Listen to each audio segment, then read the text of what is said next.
வணக்கம். த ஃபிளிக்ஸ் ஜெட்ஸ் தமிழ் சேனலுக்கு வந்ததுக்கு நன்றி. இந்திய மற்றும் உலக மொழிகளில் உள்ள படம் மற்றும் சீரியல்ஸை அலசி ஆராய்ஞ்சி அக்குவேர் ஆணிவேர் ஆக்கி பார்க்கலாமா வேணாமான்னு நீங்க முடிவு பண்றதுக்கு ஒரு ரேட்டிங் கொடுக்கறது தான் என்னுடைய வேலை. வாங்க இன்னைய வீடியோக்குள்ள போகலாம். இன்னைக்கு நாம பார்க்க போறது நெட்ஃபிளிக்ஸ்ல வெளியாயிருக்கிற மர்டர் முபாரக் படத்தோட விமர்சனம். ஹிந்தி ஒரிஜினல், இது தமிழ், தெலுங்கு போன்ற மொழிகளில் டப்பிங்ல அவைலபிளா இருக்கு. கிளப் யூ டு டெத் அப்படிங்கிற நாவலை பேஸ் பண்ணி எடுக்கப்பட்ட இந்த படத்தோட டைரக்டர் ஹோமி அட்ஜானியா. இந்த படம் ஒரு ஹூடனிட் வகையை சேர்ந்த மர்டர் மிஸ்ட்ரி த்ரில்லர். மர்டர் மிஸ்ட்ரினாலும் ஓரளவுக்கு காமெடி கலந்து கொடுக்க ட்ரை பண்ணியிருக்காங்க. அதனால இறுக்கமான கதையா இல்லாம டிடெக்டிவ் செய்கிற இன்வெஸ்டிகேஷன் எல்லாமே ரொம்ப லைட் ஹார்ட்டட் பாணிலேயே போகுது இந்த படத்துல. ராயல் டெல்லி கிளப் அப்படிங்கிறது பெரிய பணக்காரர்கள் மட்டுமே மெம்பர்ஷிப் கிடைக்கக்கூடிய ஒரு எலிட் கிளப். இதுல ஜிம் இன்ஸ்ட்ரக்டர் லியோன்னு ஒருத்தர் கிளப்லயே இறந்து போயிடுறாரு.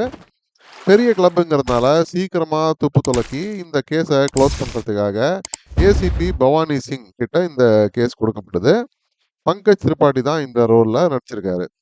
சாதாரண விபத்துன்னு நினைக்கிற இந்த கேஸ் ரொம்ப சீக்கிரமாவே கொலை கேஸா மாறுது.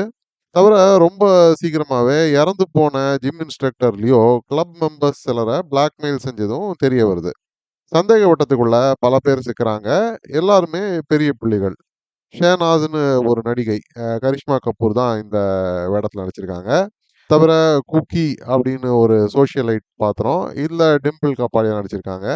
ரண் விஜய் சிங்னு ஒரு ராஜவம்சத்தை சேர்ந்த ஒருத்தர், சஞ்சய் கபூர் இந்த பாத்திரத்தில் நடிச்சிருக்காரு. இப்படி பல பேர்.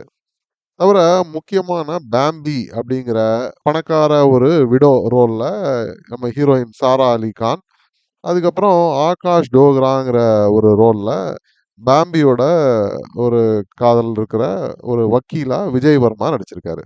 பெரிய நட்சத்திர பட்டாளம், பல கதாபாத்திரங்கள், சின்ன சின்ன முடிச்சுகள், எல்லாருக்கும் ஏதோ ஒரு ரகசியம் அப்படின்னு ஒரு டிப்பிக்கலான டிடெக்டிவ் ஹூடனிட் பாணியில எடுக்கப்பட்ட படம் இது. இத்தனை பேரையும் விசாரிச்சு மேல மேல நடக்கிற கொலைகள், கொலை முயற்சிகள் இதையெல்லாம் தாண்டி எப்படி நம்ம ஹீரோ, ஹீரோயின், அப்புறம் டிடெக்டிவ் ஏசிபி பவானி சிங் இந்த கொலையை சால்வ் பண்றாங்க அப்படிங்கிறது தான் படத்தோட மீதி கதை. இந்த படத்துல முதல் நல்ல விஷயம் என்னன்னா இதோட கதை. ஒரு டிப்பிக்கலான ஹூடனிட் பாணின்னு முடிவான பிறகு கதையோட ஆர்க்கு நம்ம எல்லாருக்குமே நல்லாவே தெரியும். ஒரு கொலை நடக்கும். அந்த இடத்துல ஒரு 8, 10 பேர் இருப்பாங்க. எல்லாருக்கும் ஏதோ ஒரு பிரச்சனை, ஏதோ ஒரு மோட்டிவ். இதுல யார் கொலையாளி அப்படிங்கிறத டிடெக்டிவ் கண்டுபிடிக்கணும். நடுவுல 1, 2 எக்ஸ்ட்ரா கொலைகளும் நடக்கும். கடைசியில எதிர்பார்க்காத ஒருத்தரை கொலையாளின்னு காட்டுவாங்க. இதுல இந்த துப்பறிகிற காட்சிகள் மற்றும் யார் கொலையாளிங்கிற அந்த சஸ்பென்ஸ் ரொம்பவே முக்கியம். அந்த விஷயத்துல இந்த படம் சோட போகல. நான் ஏற்கனவே சொன்ன மாதிரி ஒரு காமெடி கலந்த இன்வெஸ்டிகேஷன். நேரம் போறதே தெரியாது. வினோதமான கதாபாத்திரங்கள்.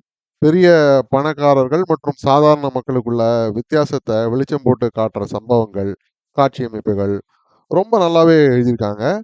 சஸ்பென்ஸும் ரொம்பவே நல்லா கடைசி வரைக்கும் மெயின்டைன் பண்ணியிருந்தாங்க இந்த படத்துல.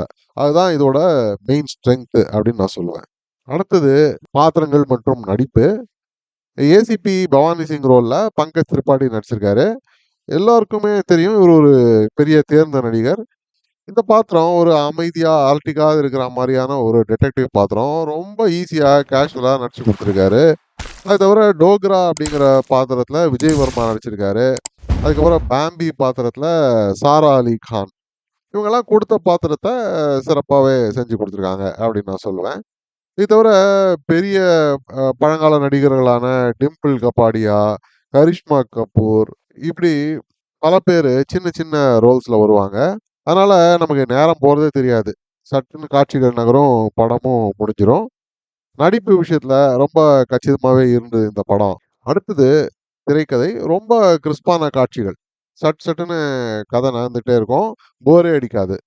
நார்மலா ஹூடனிட் கதையில இருக்கக்கூடிய ஒரு வகையான ஸ்லோனஸ் இந்த படத்துல இல்ல. அது ஒரு பெரிய விஷயமா நான் நினைக்கிறேன்.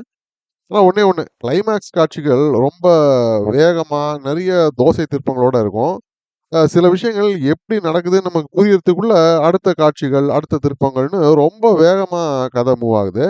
இதுல சில காட்சிகள் அந்த பேக் ஸ்டோரி கொஞ்சம் ஒரு 5 நிமிஷம் எடுத்து பொறுமையா சொல்லியிருக்கலாம் அப்படின்னு எனக்கு தோணுது. இன்னும் கொஞ்சம் சாட்டிஸ்ஃபேக்டரியா இருந்திருக்கும். ஆனால் ரொம்ப ஹரிடான ஒரு எஃபெக்ட் தான் கிளைமேக்ஸில் எனக்கு கிடச்சிது. மற்றபடி sets, camera work, background score எல்லாமே நல்லாவே இருந்தது. தேவையில்லாத காட்சிகள்லாம் எதுவுமே இல்லாத கிறிஸ்பான ஒரு கச்சிதமான எடிட்டிங். சரி, இப்போ இந்த படத்தை பார்க்கலாமா வேணாமா அப்படின்னா கண்டிப்பாக பார்க்கலாம் அப்படின்னு நான் சொல்லுவேன். ஓரளவுக்கு விறுவிறுப்பா, பொழுதுபோக்கா, நல்ல ஒரு கிளைமேக்ஸ் ட்விஸ்டோட இருக்கிற ஒரு படம் இது. அதனால இது ஒரு மஸ்ட் வாட்ச் மூவின்னு நான் சொல்லுவேன். ஓடிடிங்கிறதுனாலயோ என்னவோ தேவையில்லாத சில காட்சிகள இவங்க சேர்த்திருக்கிறதுனால, இந்த படம் குடும்பம், குழந்தைகளோட பார்க்கவே முடியாது. இந்த படத்துக்கு நான் குடுக்கக்கூடிய ரேட்டிங் 6 அவுட் ஆஃப் 10 ஸ்டார்ஸ். மீண்டும் ஒரு முறை இன்னொரு விமர்சனத்தோட உங்களை சந்திக்கும் வரை நன்றி, வணக்கம். இந்த வீடியோ பிடிச்சிருந்ததுன்னா லைக் பண்ணுங்க, ஷேர் பண்ணுங்க, சப்ஸ்கிரைப் பண்ணுங்க.